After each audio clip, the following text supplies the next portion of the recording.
How's breakfast, everybody? Good, good. Glad you're enjoying it. Welcome to the annual membership meeting of the Realtors Association of South Central Wisconsin. I'm Stan Hill, your 2018 president, and along with Jenny Lancaster, our current SCW MLS president, we'd like to welcome you this morning to our annual membership meeting. So we have an ambitious agenda this morning. So without further ado, I'd like to ask Jennifer Utter to come to the podium and lead us in the inspiration and the pledge. Jennifer.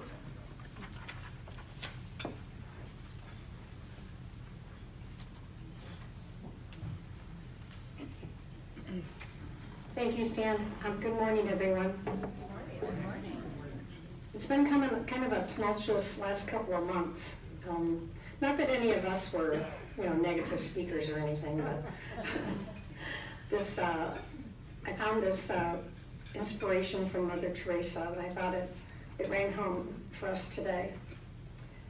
People are often unreasonable and self-centered. Forgive them anyway. If you are kind, people may accuse you of ulterior motives. Be kind anyway. If you are honest, people may cheat you. Be honest anyway. If you find happiness, people may be jealous. Be happy anyway. The good you do today may be forgotten tomorrow. Do good anyway. Give the world the best you have, and it may never be enough. Give your best anyway. For you see, in the end, it is between you and God. It was never between you and them anyway. Please rise for the pledge.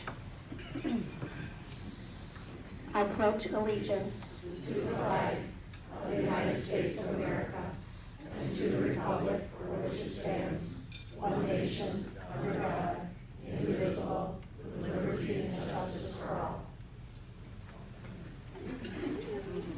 Yeah, sure, I'll go again. Thank you, Jennifer. Would Mary Duff please come forward for the presentation of the Ed Coburn Prize Award?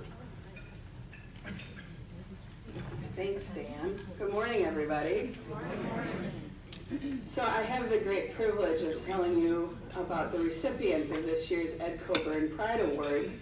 This award goes to an outstanding committee member, and all of you know that it's our committees that make up what RASCW does on an annual basis, and really puts the rubber meets the road in terms of where our dues go and the benefit that we can draw from being a member of RASCW.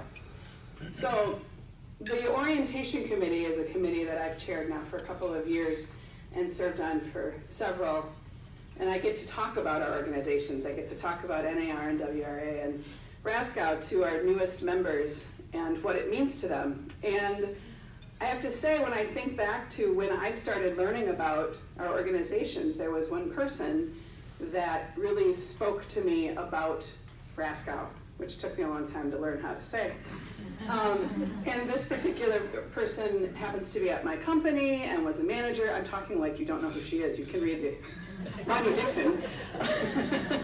She was a fellow agent, she was one of our managers, and she was the orientation chair as well once upon a time, as well as your RASCW president many years ago. But she was one of those who also cornered me at a function and just said, hey, have you ever thought about going up leadership? That's a great invitation. Yeah. Hey, Mary! So yeah, Bonnie speaks a lot clearer than that. Bonnie is a fantastic speaker, and a lot of you have probably taken classes with Bonnie. She teaches not only at orientation, where she gets fantastic marks, but she also does ABR training, among many other classes. And I could go on and on and on. But what I will do is read to you briefly some of the remarks, because I pour through the orientation comments. I want to know if we're doing it okay for our incoming folks, incoming members. And these were just some of the randomly chosen comments that were said about Bonnie in writing, true stories. She's very entertaining and easy to understand and funny. Wise, engaging personality, knowledgeable, very interesting to listen to, good at explaining and getting her point across, great presenter and loved her energy. She was a lively presenter, personification of exuberance, that's my personal favorite, and a 5-star. I second that. She is an absolute 5-star. Please welcome and congratulate Bonnie Dixon, our recipient.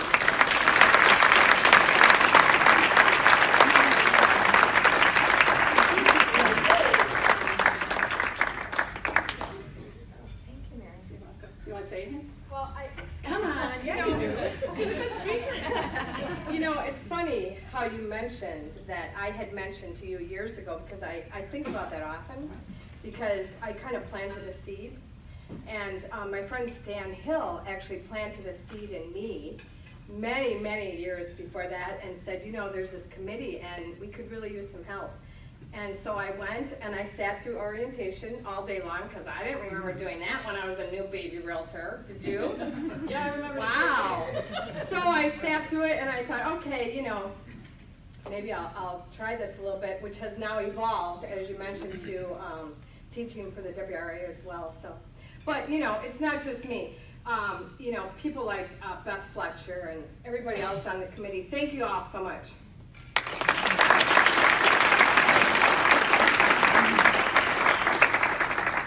Thank you, Mary, and congratulations, Bonnie.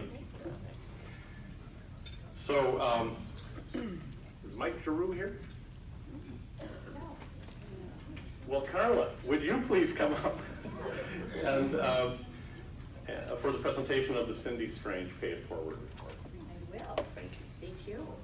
Yeah, I feel kind of lonely up here. I've never done this without Mike. So, I'm excited this year to present the Pay It Forward Award directly to somebody whose life has drastically changed. Last year, on Thanksgiving weekend, Ronelle Asher was critically injured in a car accident, and she suffered life-threatening injuries. Thankfully, a very skilled team of doctors and nurses at the UW Trauma Center were able to save her life. And she has worked so incredibly hard this last year to learn how to swallow, to talk, to walk, to write, things we take for granted. Crushed nerves in her spinal cord, along with multiple mini strokes, have interrupted the flow of information from her brain through her body.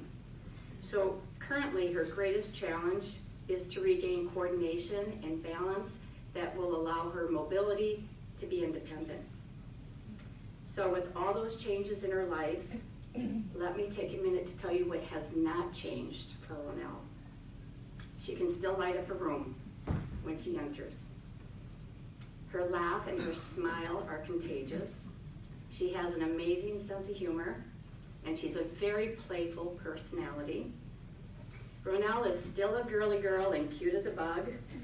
She is loving, and she is so grateful for her family and friends. She is sharp as a tack. Nobody's going to get anything by her. Just ask her 16-year-old son, Carson.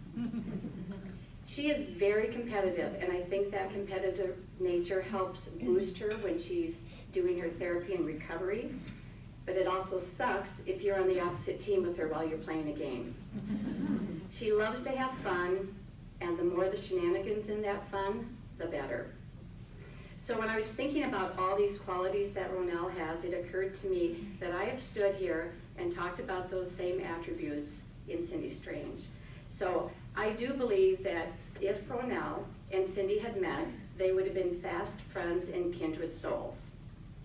I do believe that Cindy would have been the first to help. So in that spirit, we are going to present Ronelle with a check for $4,000 to help cover continued in-home care, therapy, and uninsured medical expenses.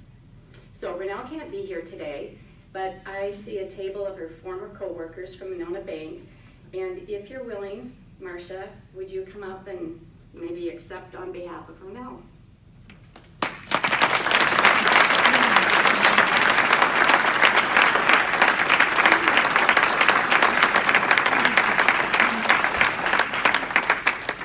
You know, it's very unfortunate that Ronelle can't be here today, but unfortunately she's just not quite yet well enough. She does still require continual care, and as hard as she is working to learn to talk, she still has a lot of difficulty in communicating. But I can say that if she were here, she would say thank you from the bottom of my heart. Because the financial help is something that's greatly needed for her care. But beyond that, our team was with her last night, and I can honestly say that beyond the financial support, this means so much to Renelle. By being given this award, or the funds from the outing, this means that she has touched a great number of people in this room, and it means that she's made some difference. And I think for her, just knowing that she was considered and knowing she's made that difference, that's what helped her get through the days that are so tough. And she has a lot of tough days, and despite her being who she is, it's a long road. She's got a long road ahead of her, and she's been through so much. So on behalf of Renelle and her family, I just want to say thank you so much. And also, again, as Carla mentioned, she loves knowing that people still remember her and think of her. So when you're writing out Christmas cards, don't be afraid to send one her way. I know that she would appreciate it beyond words. So with that, thank you.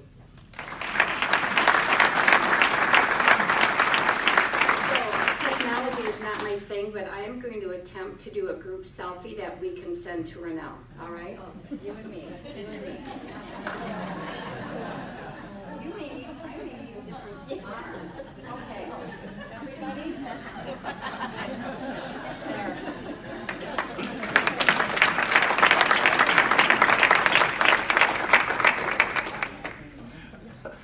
Thank you, Carla, and congratulations to Renelle. Speedy recovery. We hope that continues. So, with that, is Laura Stanfield in? I am. Laura, would you please come forward for the presentation of the Mallards Game fundraising proceeds? Love to.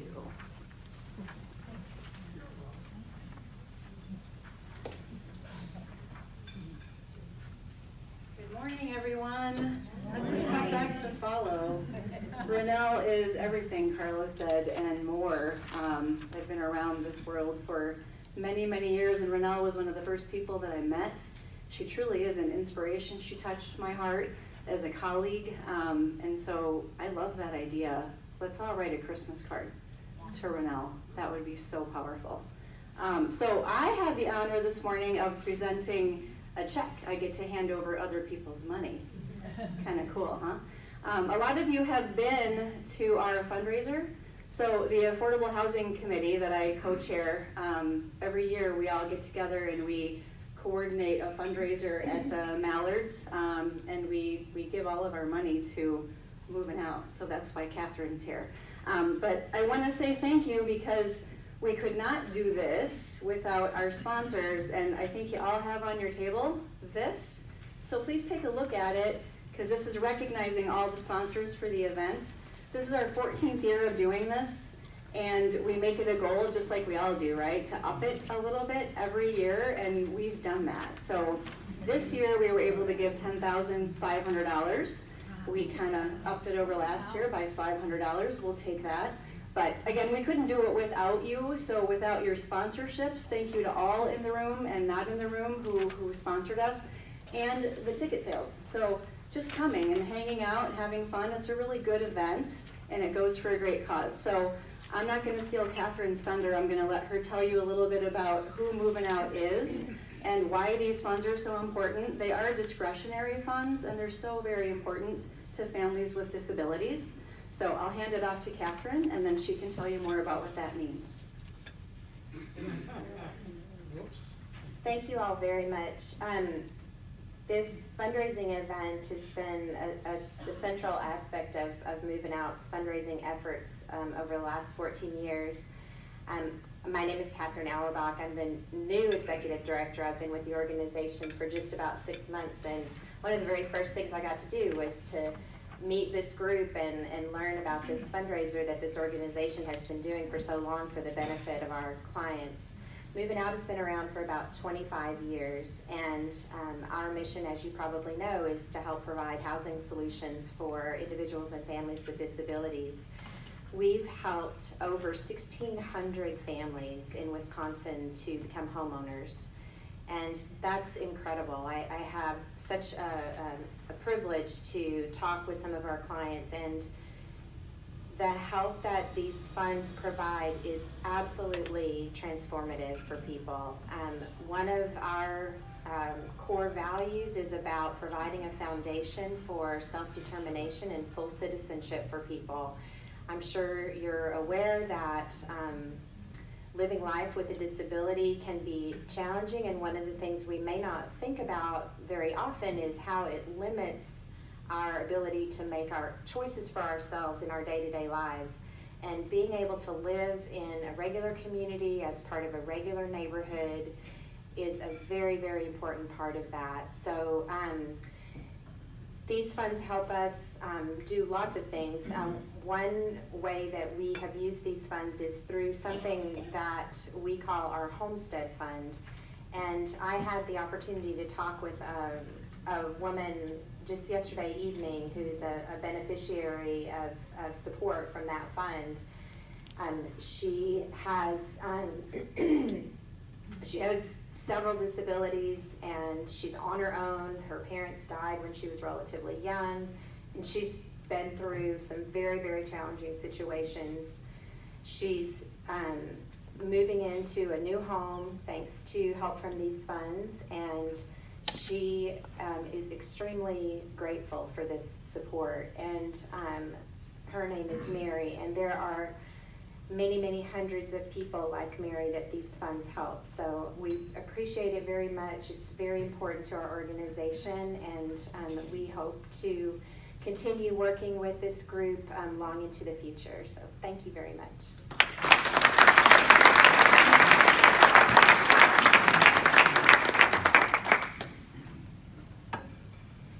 Thank you, Laura, and congratulations to Moving Out. We're always happy to do that fundraiser because the weather's always perfect and the mallards always win. Or something like that. Now it's time to recognize members with milestone anniversaries. Hopefully when you came in the room, if you're having a milestone anniversary, you stopped by the table and found Beth. If you didn't, you get a pin. So if you've been here for 5 years, 10 years, 15 years, etc., make sure you see Beth. If you already have it, put it on, wear it proudly. It signifies you've put in your time. So right now, we'd like to recognize in those incremental years all those who've been with the organization for 5 years. If you've been here for 5 years and you receive your 5-year pin, would you please stand?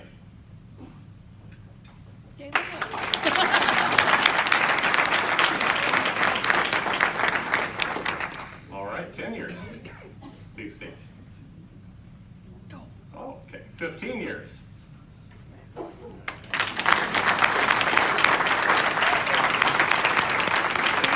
Thank you. 20 years. There we go.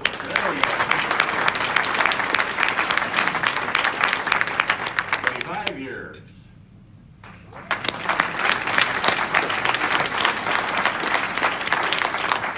30 years. All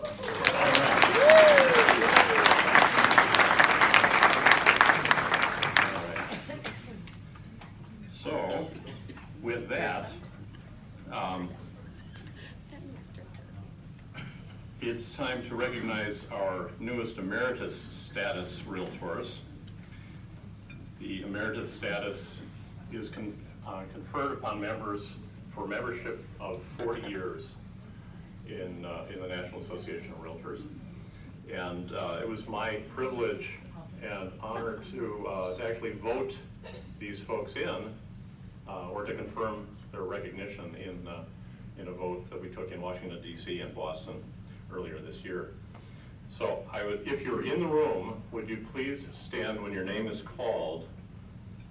These are the folks: Ralph Camps, Dwight Cruz, Dan Lee, Harold Macton, Nick Ron, Dave Schultz, Dave Stark. They're not here. They're all busy. They're writing offers, they're taking listings. We know it, right? But let's have a hand for them anyway.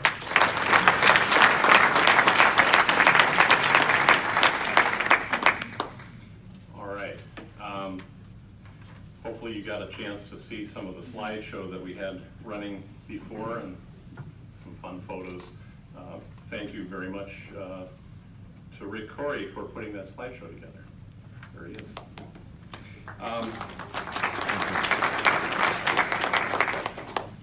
So our association would not run efficiently without our committees, and our committees would not run efficiently without the dedication of our committee chairs. So on behalf of the Realtors Association of South Central Wisconsin and the South Central Wisconsin MLS, thank you for your dedication to your committee. Jenny Lancaster, would you please come up and read the names of the committee chairs? And I will hand out certificates. Okay, sounds good. Thank you, Jenny. Good morning. First off, for the Affordable Housing Equal Opportunities, we have Joe Long and Laura Stanfield.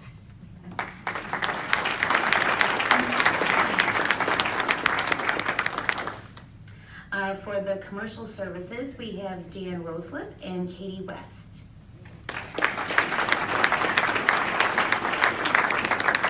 Membership Networking, we have Mike Giroux and Carla Noka.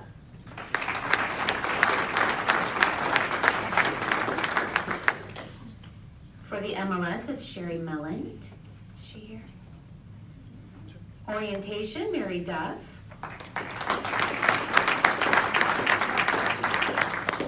For Professional Development, Julie Campbell and Monique Olson.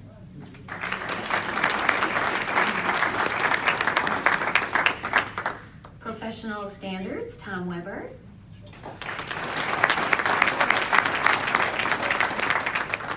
With the Green Lake Ribbon Chapter, it is Sydney Rouse.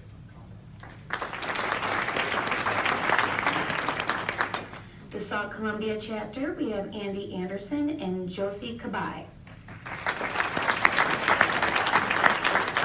And our Southwest Membership Networking is Matt Miller.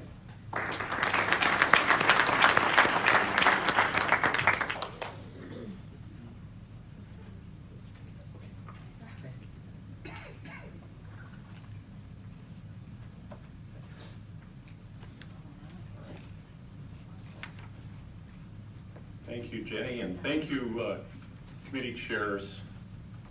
Got your notes? I got my notes. Okay, here we go. Thank you, committee chairs. Again, it would be impossible to run this organization efficiently without that. So, Jenny's going to stay up here because she gets to say a few words about the state of the South Central Wisconsin MLS. Thank you. Thank you, Jenny. Maybe just a little bit more than a few words. We had a lot going on this year. Okay, so as you're all very well aware, we have a very active market once again. Sales were very strong. Dane County projected to finish with a top 5 year reported sales of single family and condo homes, following the 2 best years ever of 2016 and 2017. All other regions in our market area are ahead of 2017 through the end of October by over 9%. Interest rates, we've all been watching them very closely lately, and they are expected to rise throughout the year, and from approximately 4% at the start of the year to a 7-year high last week at 4.94%. However, these rates are still low compared to the boom years of 2005, which had that average right around 5.87, and 2006 with an annual average of 6.41. I always say if it's under 6, it's like giving money away. So it's just back to re-educating everybody on what a good interest rate is. Let's see here. Our housing affordability indexes continue to be strong also. We were at 196 at the end of September for the entire state, compared to 146.7 for the nation and 185.3 for the Midwest. An index of 100 means that the typical family earns enough income to qualify for a mortgage loan on a medium-priced home in their community. An index higher than 100 means the family is earning more than enough income. So these are great numbers. In many markets and price ranges, inventory continued to be a challenge for a good part of the year. As a result, we have seen an increase in our median sales price due to the higher buyer demand for a limited supply. However, with the increase in the interest rates, we're going to watch for a little bit more moderation with our market.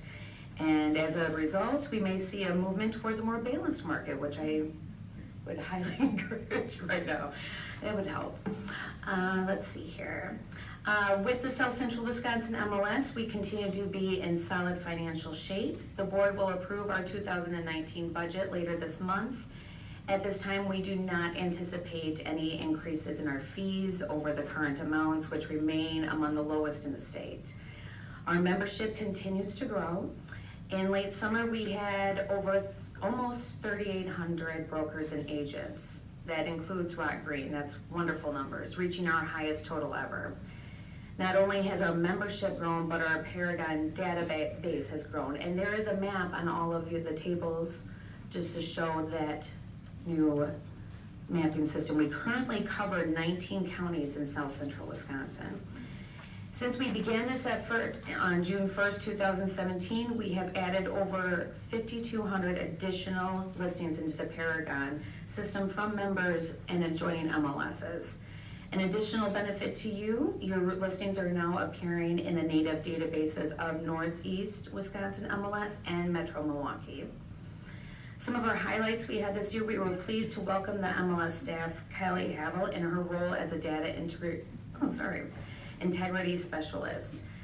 Our goal there is to give you guys quality and accuracy of the data, and that is a #1 priority for us, and we will do our very best to assure that this is what you get with our Paragon system.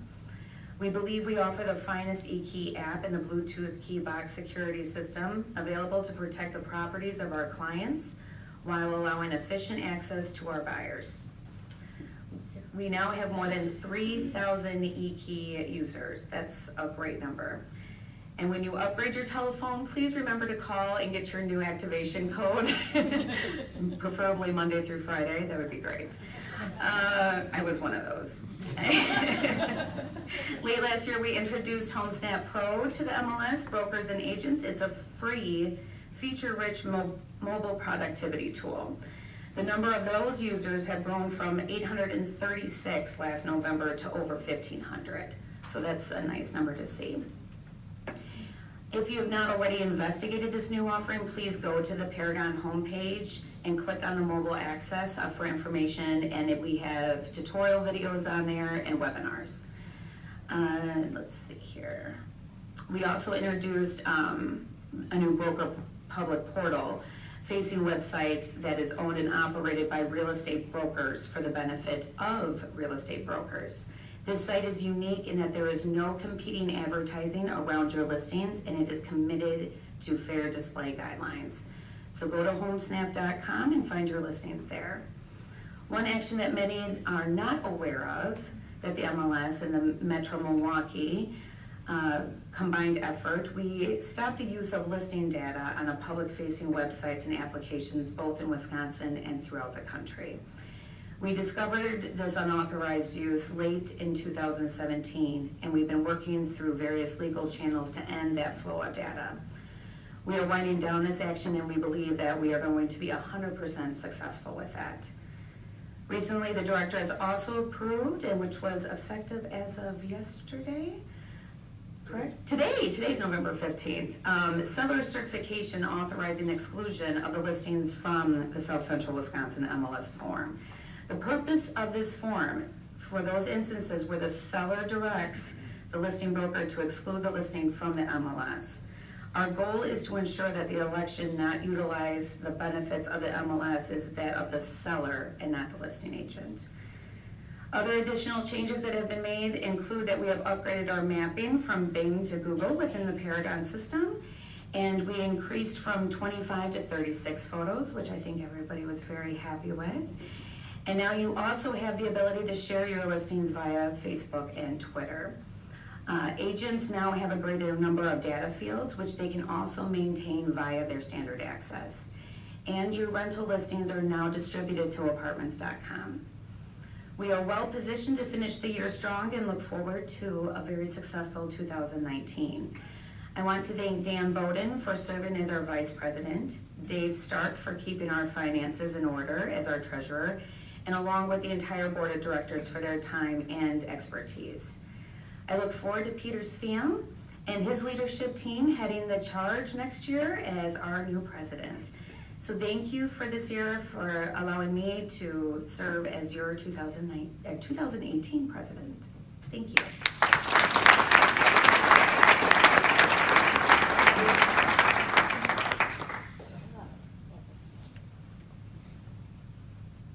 Thank you, Jenny. You know, it's been a privilege of mine to be able to sit in on MLS board meetings, and I can tell you, Jenny runs a tight ship. You run a great meeting, and thank you for your service to our association. Now for the state of the association. Everybody has on your table the annual report. I would like you to check that out. It looks like this.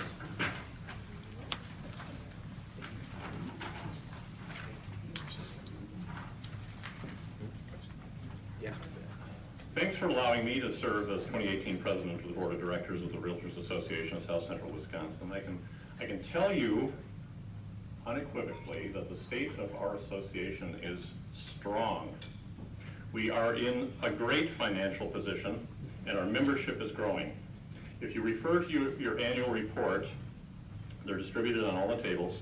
At the end of October, our membership numbered 3,487 realtors and affiliates. Now that's a slightly different number than Jenny just told you, because there are more in the MLS than there are in the association. There are more users because they're members of other boards. So that's an all-time high for this association, and 191 more than the same date last year. Since our revenue is dues related, that's the main reason we're in a strong financial position. Now, just to relate that number, 3,487, to the state of Wisconsin, in the Wisconsin Realtors Association, we have 16,400 members. And in the National Association of Realtors, there are over 1.3 million of us. Ponder that for a moment. The right-hand side of your page is dedicated to the facts from 2018. I'm not going to read them, but as you can see, we've been very busy and involved in a variety of activities. So I encourage you to take the time to read it. Make sure you grab a copy, take it back to your offices, share it with your agents. If there's an extra on the table, please take the extra. I will just repeat the very first thing that we already talked about. This is representative of what we do as an association. We give back to the communities, because realtors, when they band together, we have a voice and we can make a difference. So once again, as reported, we raised a record-breaking $10,500 for the Mallards Game fundraiser for moving out. That's an incredible number for one activity. If you go down through the activities, you'll get a sense of what we do in all of the counties that we serve. So please make sure you check that out. When realtors get involved, we certainly make a difference. So in addition to these items, it was gratifying to see our members step up in various ways financially and otherwise during the aftermath of the terrible tragedy in the Sun Prairie explosion and fire. As you recall, we lost one of our members in that tragedy when fire department captain and fellow realtor Corey Barr was killed in the event. We stepped up as an association and provided funds. You know, we don't have wildfires like California's having right now. We don't have hurricanes, thank God. But we had tremendous flooding that happened. And one thing I can share with you is that we voted on an initiative in Boston at the National Association of Realtors to support the idea that those people who don't live in floodplains should be able to get insurance. 1,000-year events do happen. They happen to real people. They happen to us. So we'll see if anything changes at the legislative end of things. But we have strong lobbyists in Washington, and hopefully something will change. On a happier note, our association added a staff member in the person of Rick Corey. His title is Membership Engagement Director, so welcome, Rick. Thank you. You'll be seeing him at our membership events during the year, and he's responsible for the graphics that we had on the screen. In order to make room for Rick and to plan for future growth, our landlord, the Wisconsin Realtors Association, allowed us to expand our footprint in the building headquarters. So thanks to WRA for helping us serve our members by granting the reconfiguring of the space. It turned out great, so if you haven't been to the association offices lately, I encourage you to stop by and take a look. Last January at the installation dinner, I spoke to you about some challenges that I saw ahead. It seems as though it was just yesterday, but it was 10 months ago. Jenny and I were just looking at some of the photos. This year has gone by incredibly fast, so we have continued to grow as a result of getting through those challenges. It's been my honor to serve you in this capacity and to travel various places and vote on your behalf to represent the association at the state and national level. It's been a humbling experience, but one which I would not trade for anything. Just a little reminder, this was the 50th anniversary year of the Fair Housing Act, so that was a milestone for this year.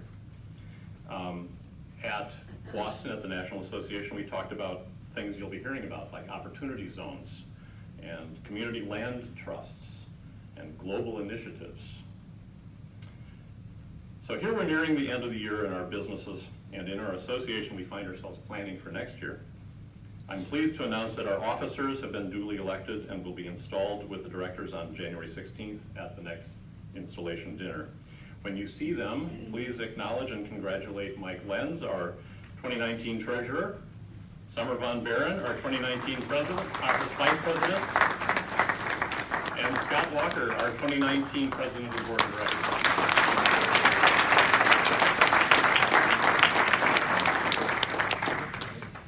Lastly, I would be very remiss if I didn't acknowledge the tremendous work done by our association staff. They're some of the sharpest, hardest working folks anywhere. We are very lucky to have them. So thank you, Kevin, Janine, Patty, Rick, Beth, the rest of your staffs. You make it look easy. But like the proverbial swan who is serene on the surface, we know you're paddling furiously below. Now for the moment we've been waiting for.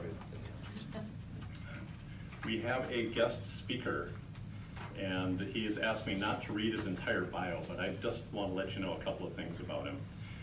Mike Theo is the president and CEO of the Wisconsin Realtors Association. Many of you know Mike, but if you don't, please know that he joined the WRA staff in 1985, managing the association's legal, legislative, political research, and public relations operations. He was named the president and CEO in 2011. He's Madison born and raised, and he and his wife Cheryl have lived here and have raised 2 kids, and we're very lucky and happy to have you with us this morning, Mike. Mike, would you take the podium?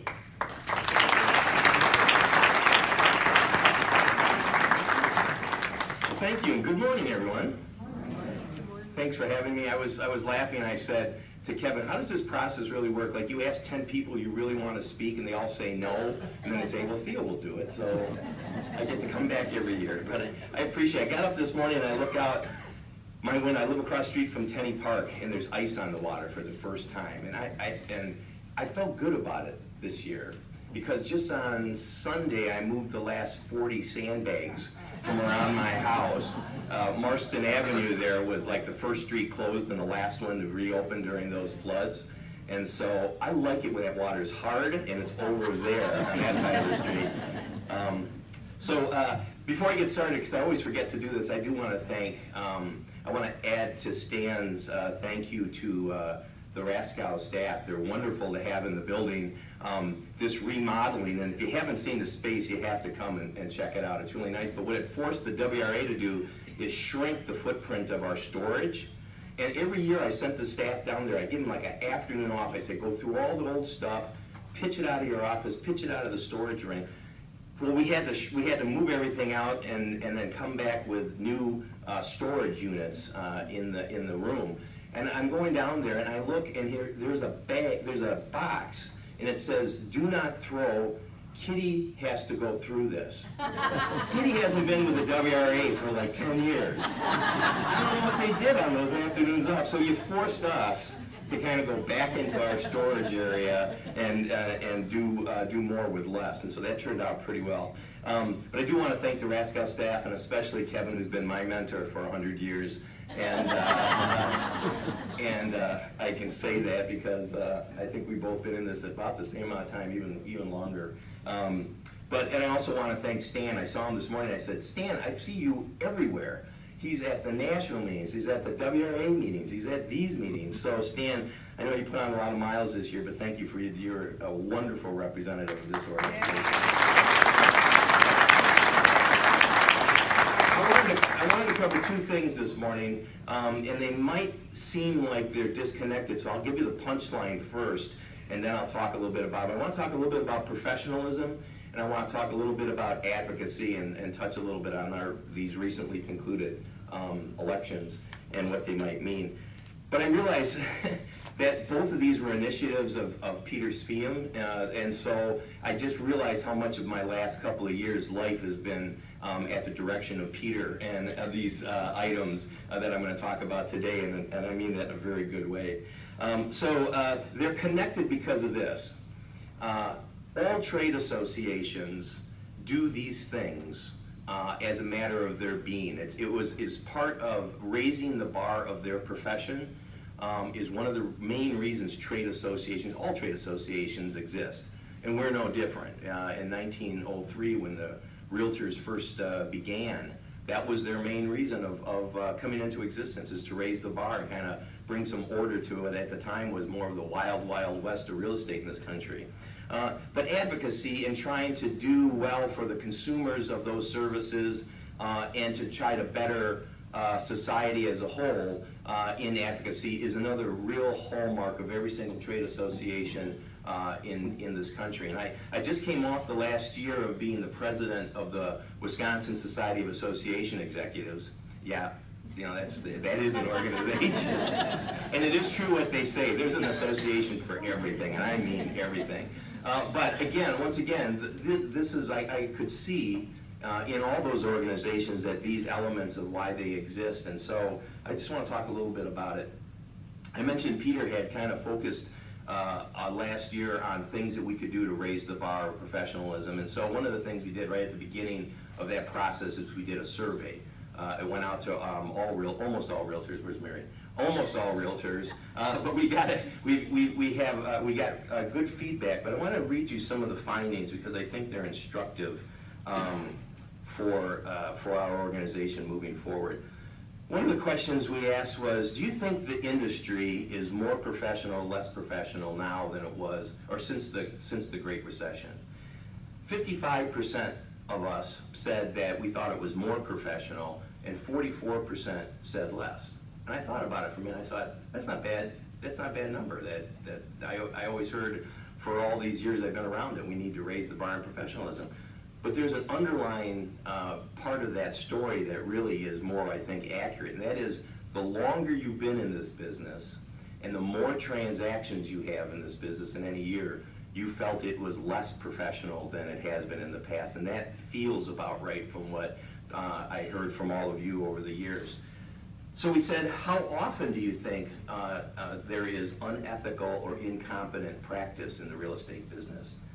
91% of us said there was some or a lot of unprofessional or incompetent activity. And the survey split those eventually and started to ask questions about each one of those. Only 9% said not much or none. We said, have you personally experienced an unethical or incompetent realtor? What do you think that one was? 91% said yes. But I think more telling is we said, have you experienced it in your office? 82% said no. Somebody else over there. That feels about right, doesn't it? So we asked, would you, if you saw that kind of behavior, would you report it if it was license law related to the department, DSPS at the state, and so that they can investigate? 45% said definitely, and 38% said probably. That's 83% of members said they would do something, report it. Then we asked those who said they wouldn't report it, we said, why wouldn't you report it? And here, listen to some of these answers, and it doesn't add up to 100 because we gave multiple tries, but the top one, 37% wouldn't report it because it might jeopardize a future transaction. And I'll come back to that in a minute, but 35% they prefer to handle the matter privately. 30% said the state won't do anything anyway, so why bother? 27% said they were afraid of retribution. I'm not quite sure by who, but they were afraid of retribution. And it drops off from there. They don't trust the state, etc. But we know from just that our members don't report either ethical violations or license law violations in that number. Then we asked the question, if you could complain anonymously to either the state or your local association, would you report it more often? 92% said yes.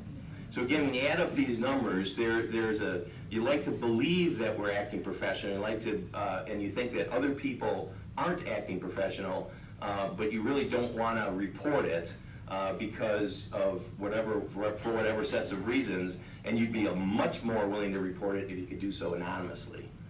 There's this thing called due process and all that, but you would want to do it. So I don't know what the WRA is going to do with all this data. We have an executive committee meeting coming up in a few weeks, and we have a list of options for them to discuss and give us direction on which way you want to go. But I think the elements might include more of a robust reporting process, more centralized and a little bit more anonymous type of reporting with some milder first rounds of reactions to people that might be identified as not practicing up to snuff.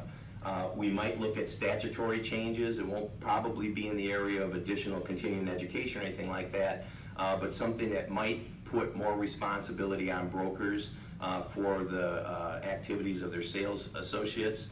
All of that's in the realm. You might see a more robust ongoing education campaign that professionalism is important for all of us. But I will end with, you don't need to really, I think the answer is, you don't really need to wait for the state association or the legislature or anybody else to make this a more professional industry. I think it has to do with each of us and each of the people that you work with and what you do when you see something. And it sounds simple to say, if you see something, say something, but we're coming to the juncture where if we want to raise the bar, it's incumbent on all of us to do it on an individual basis all the time. And I don't think any sets of rules or education campaign is going to change that unless we change our individual behavior. But watch for that, and I think it's, again, one of the reasons a trade association exists, so we're going to work on it. The next piece I want to talk about is put it either in advocacy or the elections, or I call it more member engagement. I went to bed last week on election night about 1:30, not exactly knowing what the outcome was going to be, but I figured, I was tired, so I'll read about it in the newspaper. I get up in the morning, and here I have on my phone, the first thing I see is a text message that said, I assume the sun came up this morning. It was from Peter, who was somewhere off the grid in northern Maine, or wherever in Maine he was. But the point was really well taken.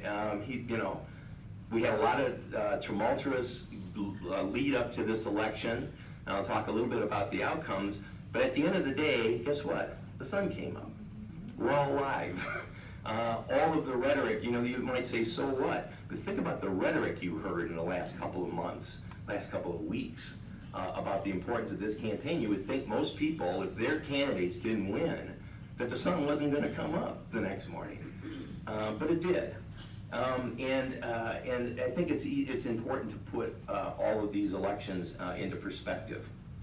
I was thinking, I don't mean to demean this as some of the things I'm going to say, because I think elections are very, very important. It's not like those kids' sports where everybody gets a participation award at the end. There are winners, there are losers, and the ones that get elected have a lot of power over our lives, and both privately and as professionals. So they do have, the elections do have consequences. What happened? The voters gave us quite a mixed bag to work with here. The Democrats swept the top of the ticket in the state of Wisconsin. We have a new governor, we have a new attorney general, but down ballot, they gave the Republicans in the legislative branch more power. Senate Republicans went up in their majority by 1 vote. The Assembly Republicans went down by just 1 vote. They have a 63-36 majority, so a massive majority maintained in the state assembly. Our congressional delegation stayed exactly the same. 5 Republicans, 3 Democrats. We have a new Republican, Paul Ryan retired, but a Republican, Brian Stile, won that seat. So we have the exact same number at the end. So the bottom line is we have divided government by choice. And what's going to happen, I can't really tell. I know that our record at the WRA in these elections is we had 0% wins in the governor's race because we endorsed Scott Walker. We had 0% win in the Attorney General race because we endorsed Brad Schimmel. But we had 100% success in the congressional races, 100% success in the state Senate races, and 100% success in the state assembly races.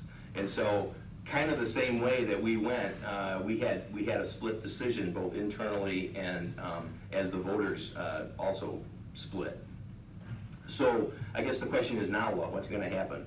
The first thing we're going to do is we're going to reach out to the new governor and give him a sincere congratulations.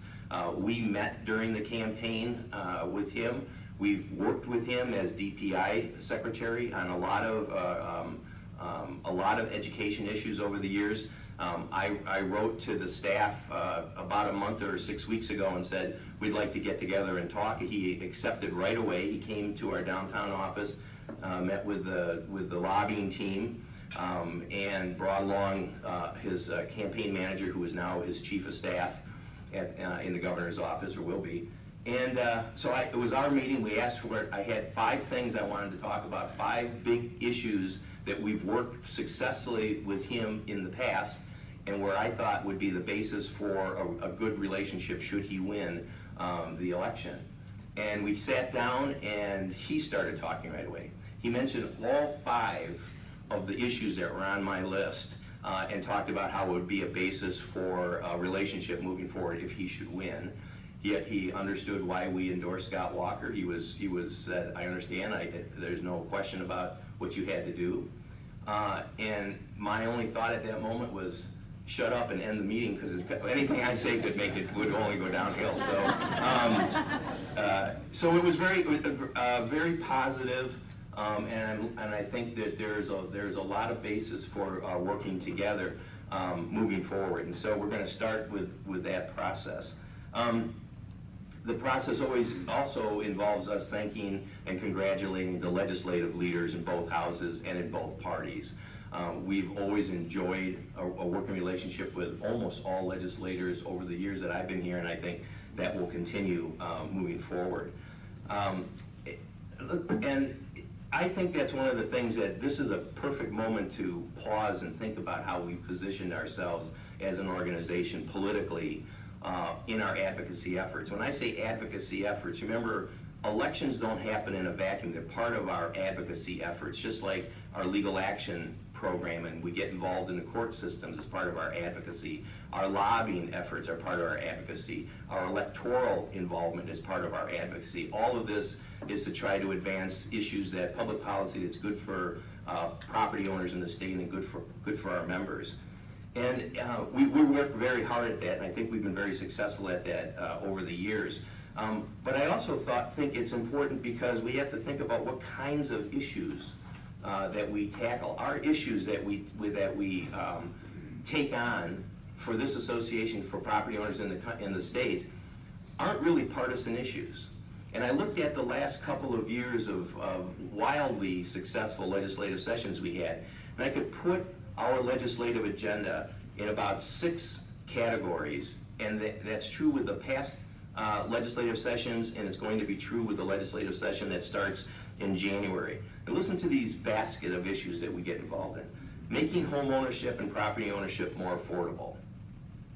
Protecting private property rights. Removing hurdles to successful real estate transactions. Making the necessary infrastructure investments in the state's economy. Removing barriers for residential and commercial development. And making ownership of rental property less onerous. That is not a partisan agenda. That's an agenda that, whether you're a Democrat or Republican, you can support. And I think, like I said, we put in a lot of effort over the years, and now we're going to be tested.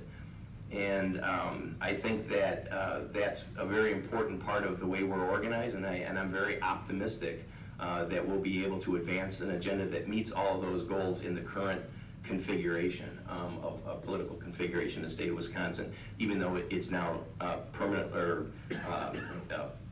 structurally divided, and we have to deal with that. Before I close, I wanted to say one other thing about these elections. I want to say thank you to all of you.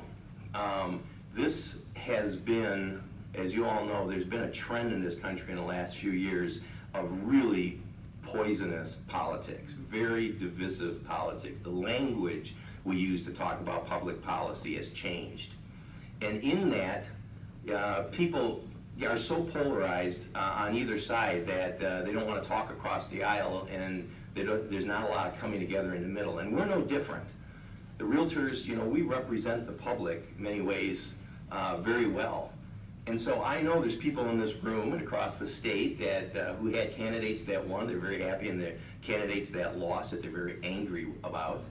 But we did this in a very civil way, and looking back at the way this organization operated in the last year, we were very civil about our disagreements, very passionate about our disagreements, but we were very civil about it. And I want to thank all of you for taking that approach inside the organization. Along the way, we raised more RPAC money and conduit money than ever before. You didn't go back into your sides and take your money with you in your activity. You stayed involved, you gave money, you respectfully disagreed with one another without it blowing up in our face. And I think we should pause and look at that. That makes us better than a lot of people and a lot of organizations. And I want to say thank you for that, because I think it's important. But I also want to use that as a challenge to say, as we move from the posture of political and campaign organizing to the posture of advocacy in the legislature, I invite everybody to keep that passion that you had during these elections alive, but now apply it to overt advocacy instead of the campaigns. When you get a call to action by the state or the National Association, take a few minutes a few clicks to participate. We celebrate, we go hog wild when we get 20% participation on our call to actions. That means 8 out of 10 realtors don't bother to click to send a message to their congressman or their state legislator. That's not really acceptable. And given how passionate we were about the elections, don't you think we'd be as passionate when we have a piece of legislation? Because that's the end game. The end game isn't winning or losing elections. The end game is when they pass good laws and they kill bad laws. That's the goal. And so, take that passion, keep giving to the PAC, because another election is going to be here in no time, and we have to be prepared for it. So, I guess the sun did come up, Peter, to answer your question. And I think we're poised to do well in this current configuration. I think our issues are something that need not be, are things that need not be partisan. And so I think at this moment, we roll up our sleeves and get to work. So that's it. Thank you.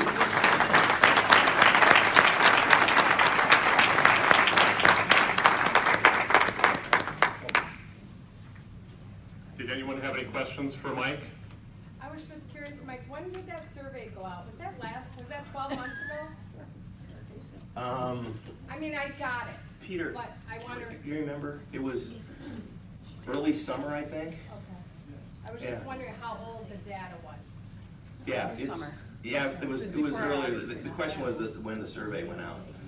But keep an eye on this, because Peter and I were talking about this yesterday. I think what's going to come out of the executive committee in a couple of weeks is we're going to take a bunch of these ideas and make them actual proposals and send them back out to everyone and say, would you support this or would you support that? And at a very minimum, like I said, we may do what the survey says or we may not do it, but at least we know where the landmines are. You know, if we say the brokers, brokers are going to have to check every single thing before an agent, I'm not sure the brokers are going to really like that. And we have to be very careful because we passed the law last year that's the best definition of independent contractor status in the country. And anytime we now start to add more responsibility to the brokers, it dilutes that clear line that we drew in the statutes between, of oversight from an independent contractor. So it's a balancing act, but look for that one, and we'll make sure that everybody gets it, including Mary and her office, which didn't evidently. Other questions? Yeah, of all the people, right, I have to have one of my officers not get it. The mouthiest one. Okay, great, thank you.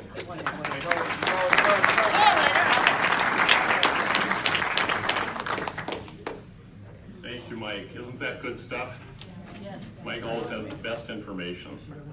He's got a great staff at the Wisconsin Realtors Association, and they're lobbying hard on our behalf, so that's where our dues go. It dawns on me that everybody in this room is here because you care, you're involved, you're participating. This business is all about participation, isn't it? So, with that said, I serve on the board of directors because somebody asked me. It was Buzz Hetzer, actually. And I serve as your current president because somebody asked me. And it was Jennifer Utter who nominated me, so it's your fault. But I don't have to preach to this choir to show up, because you did. You do. As I look around the room, I see a lot of friends, I see a lot of past presidents, I see a lot of past directors, I see a lot of broker owners. In the first year that I attended this, Bob Corder was president. So I see Bob here today. So when you go back to your offices and you see someone who you think should be involved, ask them. Ask them to participate. Ask them to join a committee. Ask them to serve in some way. Our future, the future of our association is counting on that. So with that, as we wrap up this annual membership meeting, I have a couple of reminders for you. On the back table, back by Beth, you have some flyers. The first is a reminder about the RASCW holiday party, which is December 3rd. It's a Monday night from 4 until 6 at the Beacon Lounge at Bonfire American Grill. I went last year, it was a lot of fun. It's also our Toys for Tots drive. So the Marines will be on hand to collect your toy.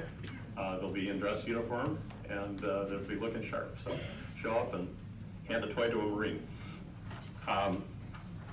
On January 16th, which is a Wednesday night, at Nakoma Golf Club, we will have our annual installation dinner, and that's when Jenny and I pass the gavel to those who follow, to Scott and to Peter, respectively.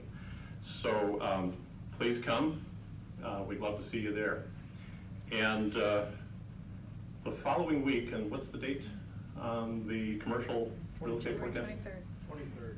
Thank you. Dan Roslip is in the room. Thank you, Dan, for your service. On the 23rd of January, please show up for the annual commercial real estate forecast. That is always a tremendous event. He's got great speakers lined up, and we're looking forward to hearing the future, because that's what we get to hear.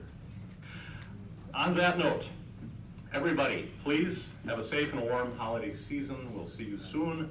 And having concluded our business for the morning, this meeting is adjourned.